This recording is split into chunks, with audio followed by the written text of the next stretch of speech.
This is sex. Everyone gets what they want. This is Sexploration. Explore. Play. This is Sexploration with Monika. Sex is proof that God loves us and wants us to have fun. Sexploration with Monika at sexplorationwithmonika.com. Hi, and welcome to Sexploration with Monika. Today I have Dee Dussault. She is the founder of Ganja yoga and Sexy Flex yoga. And she's going to help us, especially in the times that we're in during the pandemic, get more in touch with our body. So glad to have you on the show, Dee. Welcome to Sexploration with Monika. Thank you. Thanks for having me. It's nice to be here. And like you said, especially during a pandemic, we need this kind of work more than ever. Yeah. Well, I have found that not being able to do yoga in a group and also being inspired to like leave the house and wear my yoga clothes and, really turn up for myself and have an instructor that's like, okay, now you do like this. And actually you're kind of, dropping out of your whatever, you know what I mean? Like really, I have to motivate myself to get in my yoga time. And so I bet that's really challenging for everyone. Definitely. Yeah. I'm glad that I thought to launch Ganja yoga online classes in January. It was just before the pandemic, and it was 100 recorded classes that I did like all over the desert of Vegas, Arizona, SoCal, all different backdrops. So have you ever done those things where you're like, okay, present me really, really thanks past me for thinking of that? Totally. Oh yeah. Well, mostly just for starting to do yoga 20 years ago, because, especially now that I've been diagnosed with multiple sclerosis, knowing the shapes and knowing that I need to return to stretching, strength, flexibility, and balance, like that is essential. And if I didn't have all of those years of yoga behind me, like who knows what condition my health would be in. And if, I need to make a point to do yoga every day. Oh yeah, definitely. So, and we all do for different reasons, whether it's somebody with a disability or somebody who's tight from sitting in a chair a lot or in a car a lot, or someone who's stressed. I mean, everyone comes to yoga for different reasons, whether pain or, relaxation, but we all benefit from it. And there's so many types of practices, so many approaches. There really is something for everyone. And it's not easy to stay motivated, but once you start and you taste the delicious benefits of yoga, you kind of get hooked. It's true. And it's so relaxing. It's definitely relaxing. And, as you know, I teach a special extra relaxing type of yoga with the addition of cannabis. And of course, it's cannabis optional, but, weed is known to help people relax their minds, get out of their ordinary thoughts or ordinary way of being, relax, physical tension too. So it's mind and body. And it can even make us want to do yoga in the first place. It like totally you said, sometimes makes it's hard me to want hit to the do mat. yoga, actually. Yeah, totally. So it's kind of the gateway drug to stretching. Yeah, no, it's perfect. And I noticed that, I don't smoke. It's funny because I don't smoke marijuana very often. And honestly, I'm much more likely to use an edible just because, smoke. But then who knows when it's going to kick in, right? Because it usually takes 45 minutes. And so for me, like it sounds like the online classes, so I can sort of take it and then be like, okay, when is it going to kick in? And then like start the yoga. Perfect. No, that's a perfect way to do it. I recommend that. And definitely, edibles are hard for an in-person class because like you say, they'll kick in toward the end of the class. So I recommend edibles for, at home when you're doing an online class. And then if you're going to, if and when we do together classes again in person, something like a vaporizer, might be wiser because it hits faster and then we can kind of feel if it's enough or not enough. But edibles do kind of take a while. But the good thing about edibles is they really get us into our bodies. Smoking and vaping can be a little more heady. Mm-hmm. Edibles, it's like if you've never experienced an edible high, it's so exquisite. Yeah. And what I really like about yoga and ganja, I mean, yoga and ganja really is, and the two great tastes that taste great together, um, is that how much into your body you are and really how focused you are on your own sensations. It's a cheat, but you are more present in your body, and of course, this is the gateway to doing it free of, any substances. I have found that, learning how with a substance, learning how to do something with a substance, can help me tap into feeling that way with no substance. And also, Definitely, yeah. tapping into other people's energy, you know what I mean? Which is what I miss about doing yoga in a group, because it's like feeling the energy and the support of everyone around you is so Definitely. nice. Yeah, definitely. Yeah, you get like a neural groove. If we repeat a Yeah, behavior, our brain creates, repetition, and then it becomes second nature. So for people who have trouble relaxing, cannabis can be that introduction to relaxation. And then mm, once you get there more and more often, you can do it on your own without any other, tools. I like to think of them as tools, and there's absolutely. so many tools besides cannabis, even just you could think of relaxing music as a similar tool. Like, it's hard to just lay down and relax, but if I put on some tunes, it makes it a little easier. And so why Totally. not avail ourselves to these different tools as long as we do it mindfully? Totally. That's the key. That's the Absolutely. spiritual practice anyway. So That mindfulness, is and the key to everything is mindfulness. definitely, yeah. And, it's true. Yoga is, you know, historically, like over thousands and thousands of years, a way to get the body prepared to do yoga and meditation. So first yoga and then meditation, which is amazing because, the Shavasana, like after you do a bunch of yoga, right? Like you're like, oh, you're doing your yoga. Maybe you're not supposed to do yoga like this, but sometimes it can be quite strenuous if that's what you're going for, those chaturangas and that sort of thing. At the end, just laying on the ground in corpse pose, it's like magic. Oh, it's bliss. It's so bliss. And, I teach both hatha yoga, which is a slow relaxation based, kind of stretchy type class for, even your grandmother could do it. And I also teach Tantra, which is a relative to regular, hatha yoga. And it's a little bit more about cultivating the senses. You mentioned my Sexy Flex class. So that's a Yeah. class that has come out of the Tantra practice. And it's really about honoring our sex energy, and it's not about having sex with everyone we meet, or being Not at all. without discrimination, but to Mhm. realize like our sex energy is our power, and it's a place Yeah. of reproductive power, but we don't have to have kids with it. We could generate it, get ourselves turned on, and then just feel good, or have more energy to kind of hang out with a friend later and tell funny jokes. Like, it can convert into different types of strengths, or almost you could think of it like a magic in a way, that generating this sort of magical internal energy from getting turned on can kind of give us power for other things, and in Amen, Tantra, sister. amen, right? So Tantra says sex Totally. energy is health, right? So it's like, Absolutely. if I'm feeling kind of low and tired, I do some of the moves from my Sexy Flex yoga class.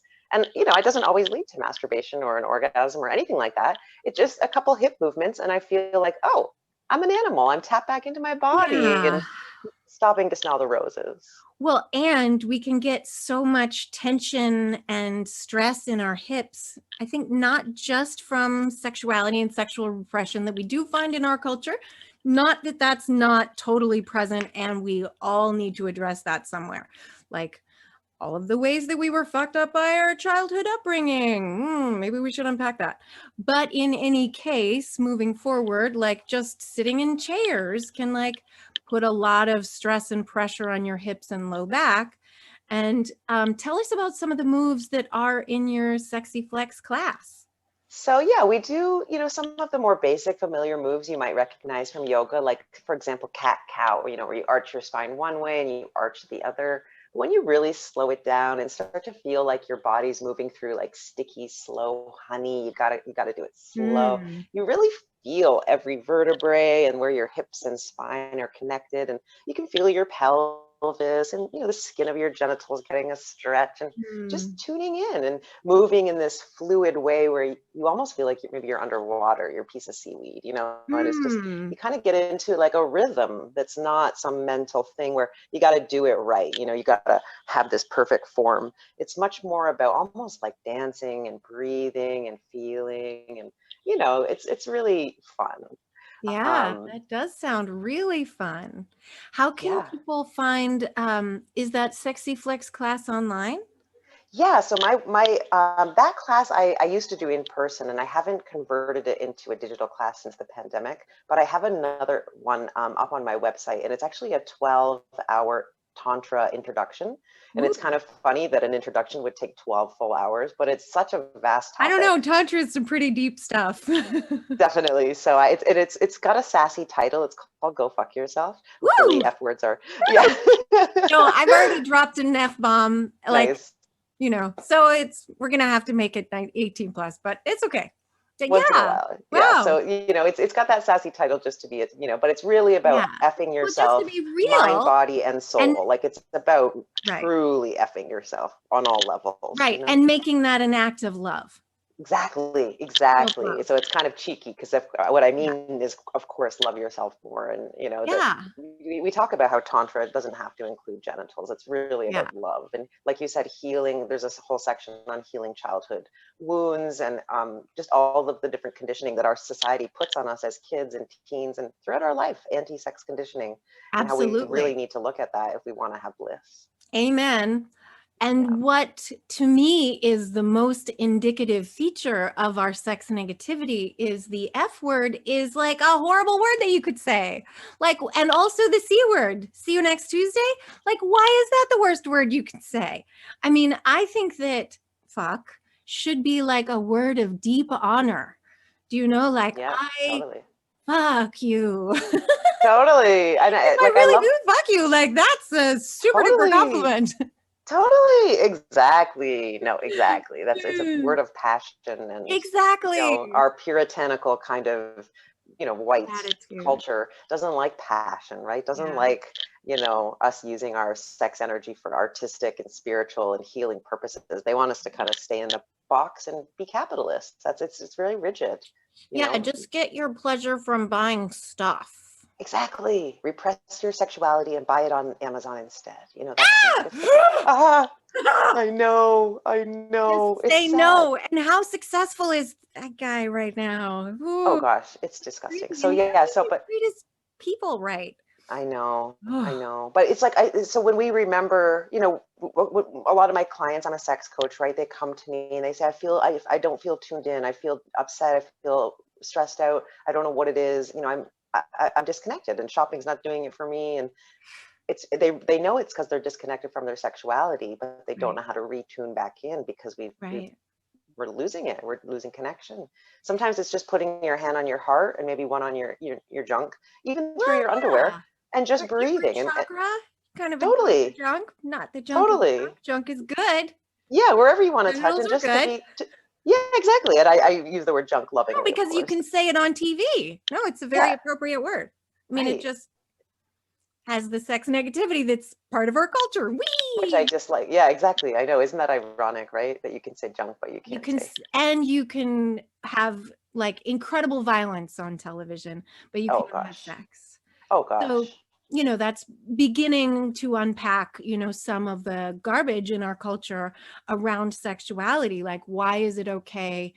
Why are we protecting children from healthy, positive sexuality, but we're not really protecting them from violence? No, exactly. Yeah. These are good questions. Don't even get me started on Instagram's crazy standards and censorship and the sex I'm all negativity. If I post about Tantra. Mm-hmm. I'm not familiar with this. Okay, so it's now sex. So if you use the hashtag sex positive, you'll be banned on, or not banned, but they hide all the posts. Yes, so I've been shadow banned for using the word Tantra, and also Right. Black Lives Matter. After some Black Lives Matter posts, all my posts were being hidden, and my account was even hidden. I wasn't writing anything inflammatory. Just It Black seems like, Lives Matter. so it's like they don't want us to be having, like, any sex educator, Tantra, nipple, equality, justice, any of these things that, you know. Oh, nipples for justice. Exactly. Oh, we got to make some bras that say nipples for justice. Yeah, right? Ooh, they could be, you know, Nipple the ones is- with the little whoop. Yeah, nipple-free bras. Free the nipple. Oh, good. What a great idea. I love this idea. Okay. So, yoga, getting in our bodies. What are some kind of first steps? I mean, since we're all pandemicking ourselves and spending way too much time talking to ourselves, you know, what are some easy ways to get back on the mat? So yeah, you know, make it a mood. You know, commit to it. Tell yourself you're going to do it tonight or whenever, you know, this weekend, or, you know, and put it on the calendar. Commit to it. And I tell my sex coaching couples, calendar your dates, calendar your, you know, whatever it is. Put it out. You know, just like you would a dentist appointment, right? And even and then couple time is nice to calendar. You know. Yes, it doesn't take away from the romance. It helps facilitate. It's a container for the romance. So in a way, we're doing this as a romance to ourselves. If we're having a kind of, you know, and, you know, do something a little different. Romancing yourself. Put that I in love the it. calendar. Yes, just No, it's romance, you know. important. Because otherwise I won't do it very frequently. I'll be like once a month. Totally. Especially as women, we're conditioned to put ourselves last after our parents, our kids, our friends, our partners. You know, we've got to put ourselves first. We got to fill the cup. So right. yeah, make it Fill your special. cup back up. Exactly. So have the juice to, you know, create, enjoy, and then do all the little, like, empty the dishwasher and, you know, suffer through the misogyny of our culture. Totally. It takes energy, you know. It takes a village. So totally takes a village, and hang out with your sex positive friends. Totally. Yeah. So, you know? So, you know, if you're going to do a date night with yourself, you know, put it on the calendar and, you know, make a special vibe, light some candles or some incense. And, you know, the more we put into the kind of ritual before even starting the yoga, the more okay, I'm going to pour myself a glass of pomegranate juice and, or, you know, in a fancy cup, or I'm going to bring some roses home, or whatever your little thing is. I'm going to put on my silk PJs that I save for special occasions, whatever it is. No. You know, so that by the time you're on your mat, you're feeling kind of more queenly, you're kingly, you're feeling a bit more present, a bit more like you deserve this. And really what you do, the exact move, the exact stretch, doesn't matter as much as your attitude, you know, that you brought from cultivating these little rituals. Absolutely. And you do deserve it. You do deserve pleasure and relaxation, you know, and whatever strength and flexibility benefits you can get from practice. Totally. And be okay with getting turned on. Even if your intention was not a sexual class and you're just home stretching to relax, as you do hip openers and as you tap in, it's kind of inevitable in a way to, ooh, I haven't really felt my body in a while, or, you know, it's okay to feel good and feel, if, you know, accept arousal as a gift. And not a gift that necessarily you have to go release the turn on. Totally. I think especially with guys, sometimes, you know, they feel like this pressure that if they get turned on, like they have to do something with it. And we don't, you know. Let's talk a little bit about that. Like, because especially with your Tantra class, and it seems like a very long Tantra class, so I'm sure people get turned on. How do you help people talk through that? Yeah, exactly. So there's nothing wrong with getting turned on. It's a positive, it's vitality, it's life. And there's nothing wrong with orgasming or releasing it. Absolutely. It's just that we've become conditioned to always feel the need to release it because we can't bear the tension of it. Yeah. We're not used to just having turn on. And, you know, back when we were teenagers, lots of us would get really turned on and not release, right? Before we went all the way, we didn't go all the way. Yeah. So it's kind of, Tantra kind of invites us to be like teenagers again in a way and just savor those, you know, those make out moments. And so if I'm sometimes it's just like a few moments between one thing ending and I'm just sort of chilling, or I'm, weed helps this. It kind of gets us laying down on the couch, and I'll just, whatever, just maybe I'm idly fondling my nipples, for example. Just, I'm not, and I get turned on, but I don't, and then that was fun. Right. And then I get up, right? Like it doesn't have to lead somewhere. And it's just, It could be 2 minutes, 1 minute, 20 seconds, 20 minutes, but it doesn't have, it's not like we're saying, don't go to the genitals. Genitals are wrong or bad. It's just that it doesn't have to. And, as I get into that habit with myself, or that opening and expansion, my expanded definition of sex with myself, then when I meet with a new partner, a new lover, or even a partner I've had for a while, just to kind of, so it doesn't always have to be push, erogenous zone A, tweak erogenous zone B. Push the lever, get the pellet. Yeah, no, it's like foreplay is a lot more diverse. And I don't even like the term foreplay, because it sort of sounds like all the stuff before sex is not really the sex stuff. So it's all just sexy play, right? Yeah. It's all just play. Right. So, yeah. And in so many ways, as sex educators, we start to realize that foreplay is the most important part of sex, because you want to get, not only do you want to get those genitals engorged, but why aren't we involving the entire body?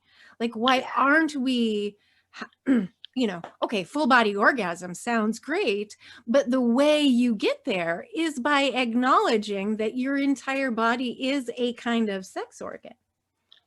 Totally. So, totally. Yeah. How do we get more of our bodies involved in sex and in yoga? That's a big question.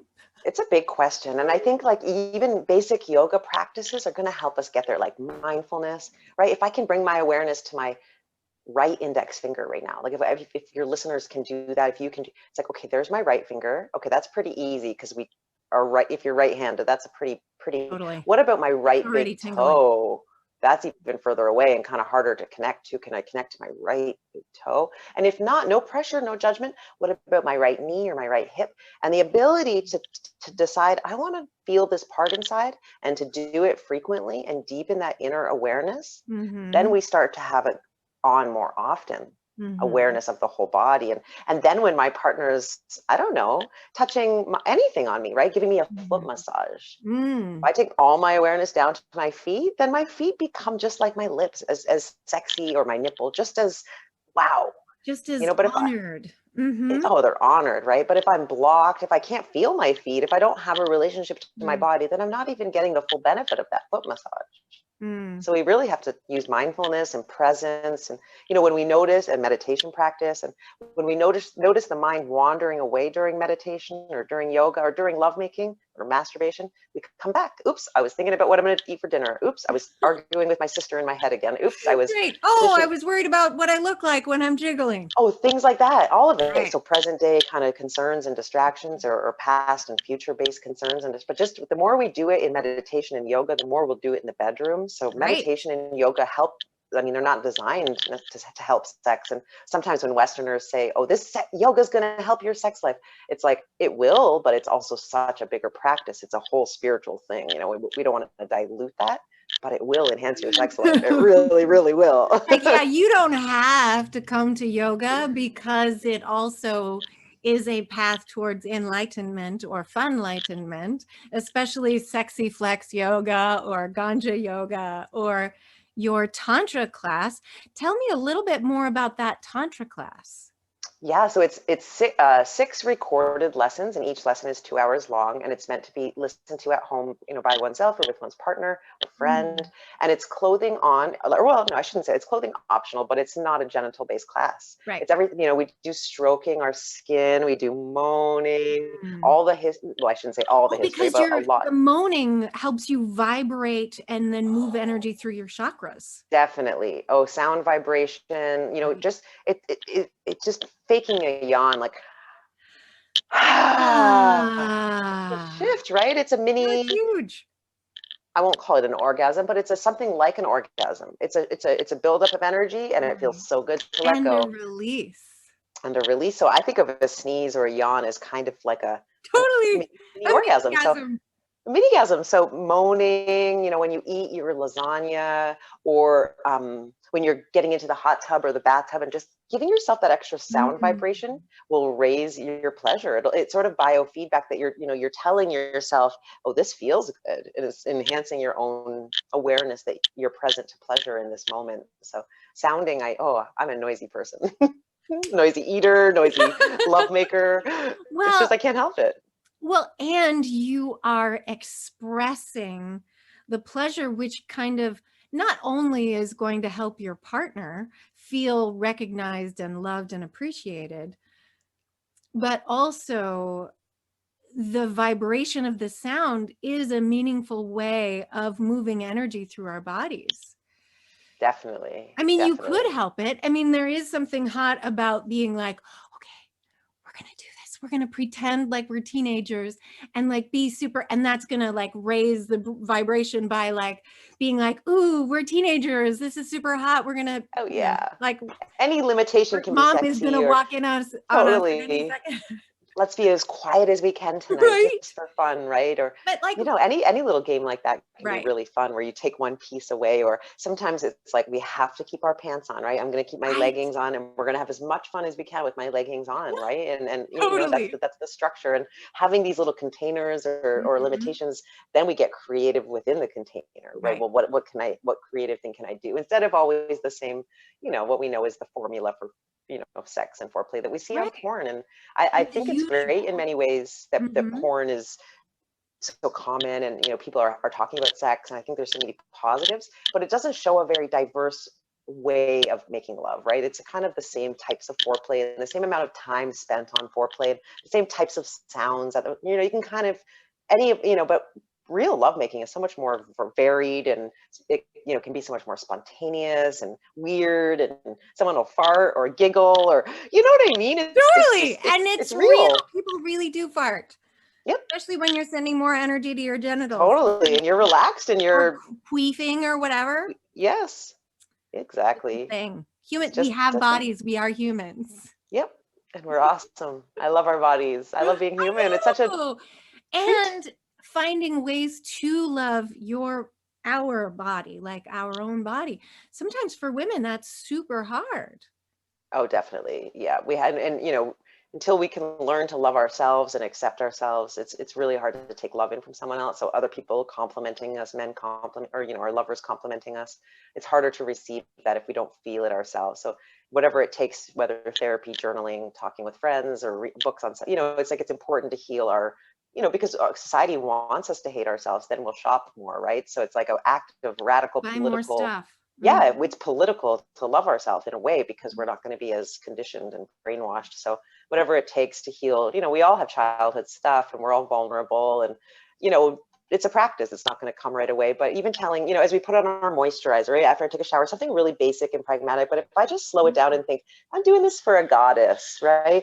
Even if I don't love every body part all the time, and things are shifting and wrinkles and cellulite, even if that's all there, I can still be a goddess, and I can still honor myself, and kind of almost fake it till you make it, where I'm giving my, pretending to love even though parts I love less. And okay, at least I tolerate you, at least I accept you, and in time maybe I'll love them. Or even if I end on acceptance, that's pretty revolutionary, even if I can accept myself. So I love that this new body positivity movement has been talking about, like, we don't have to be positive. That might be a bit much to ask.